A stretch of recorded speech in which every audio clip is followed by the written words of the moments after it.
ಇನ್ನು ಈ ಬಗ್ಗೆ ಮಾತನಾಡೋದಕ್ಕೆ ಬಿಜೆಪಿ ರಾಜ್ಯ ಮುಖ್ಯ ವಕ್ತಾರರಾದಂತಹ ಅಶ್ವಥ್ ನಾರಾಯಣ್ ಅವರು ನಮ್ಮ ಜೊತೆ ಸಂಪರ್ಕದಲ್ಲಿದ್ದಾರೆ.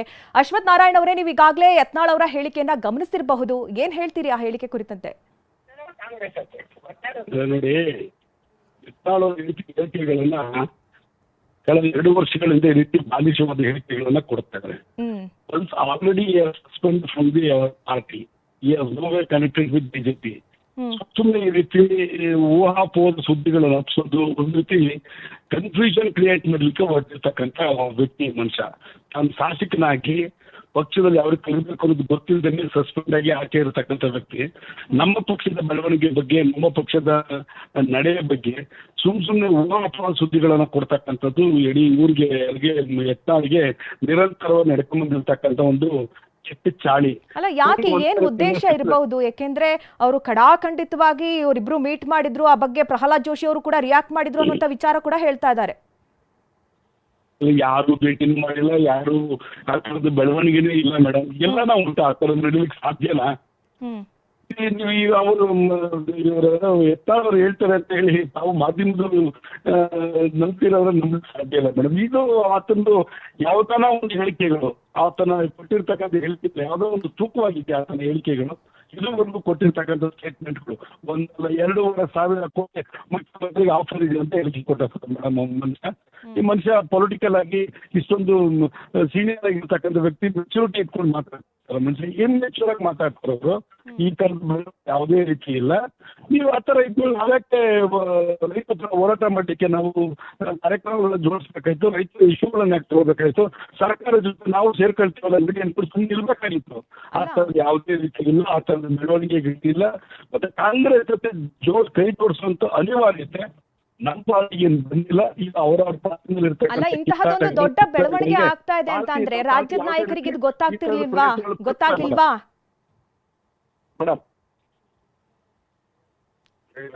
ಹಲೋ ಅಶ್ವಥ್ ನಾರಾಯಣ್ ಅವರೇ, ಇಂತಹದೊಂದು ದೊಡ್ಡ ಬೆಳವಣಿಗೆ ಆಗ್ತಾ ಇತ್ತು ಅಂತ ಅಂದ್ರೆ ಇದು ರಾಜ್ಯದ ನಾಯಕರಿಗೆ ಗೊತ್ತಾಗ್ಲಿಲ್ಲ ಅಥವಾ ಗೊತ್ತಾಗ್ತಾ ಇರ್ಲಿಲ್ವಾ ಅನ್ನೋಂತ ಪ್ರಶ್ನೆ.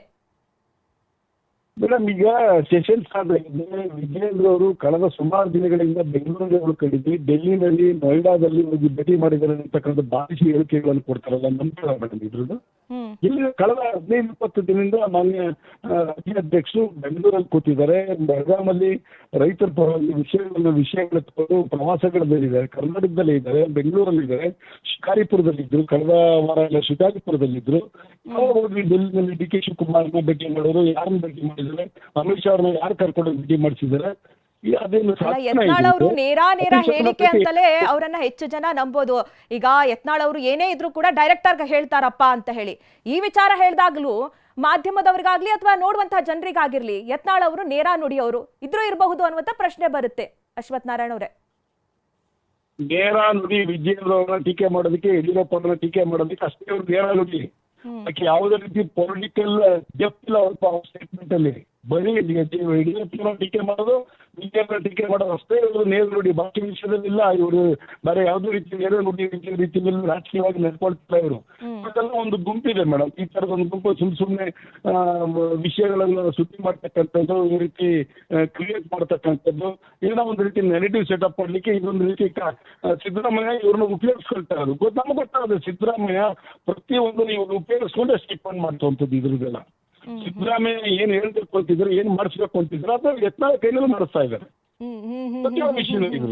ಓಕೆ ಓಕೆ ಅಶ್ವಥ್ ನಾರಾಯಣ್ ಅವರೇ, ಟಿವಿ9 ಜೊತೆ ಮಾತನಾಡಿದ್ದಕ್ಕಾಗಿ ಧನ್ಯವಾದಗಳು.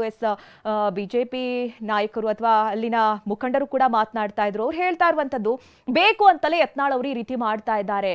ಅಂದ್ರೆ ಅವರ ನೇರ ನುಡಿ ಏನಿದ್ರು ಅವರ ವಿರೋಧಿಗಳಿಗೆ ಮಾತ್ರ, ಅದು ಪಕ್ಷಕ್ಕಾಗಿ ಸೀಮಿತವಾಗಿಲ್ಲ. ಅವರು ಪಕ್ಷ ಬಿಟ್ಟು ಬೇರೆಯವರಿಗೆ ಸಪೋರ್ಟ್ ಮಾಡ್ತಾ ಇದ್ದಾರೆ, ಬೇರೆ ಪಕ್ಷಕ್ಕೆ ಸಪೋರ್ಟ್ ಮಾಡ್ತಾ ಇದ್ದಾರೆ ಅನ್ನುವಂತಹ ಮಾತನ್ನ ಹೇಳ್ತಾ ಇದ್ರು. ಇವತ್ತು ಯತ್ನಾಳ್ ಅವರು ಕೊಟ್ಟಂತಹ ಹೇಳಿಕೆ ಒಂದ್ ರೀತಿ ಸಂಚಲನಕ್ಕೆ ಕಾರಣ ಆಗಿದೆ. ಯಾಕೆಂದ್ರೆ ಒಂದ್ ಕಡೆ ಕಾಂಗ್ರೆಸ್ ಪಾಳ್ಯದಲ್ಲಿ ಏನೆಲ್ಲ ಆಗ್ತಾ ಇದೆ ಅದನ್ನ ನಾವು ಗಮನಿಸ್ತಲೇ ಇದೀವಿ.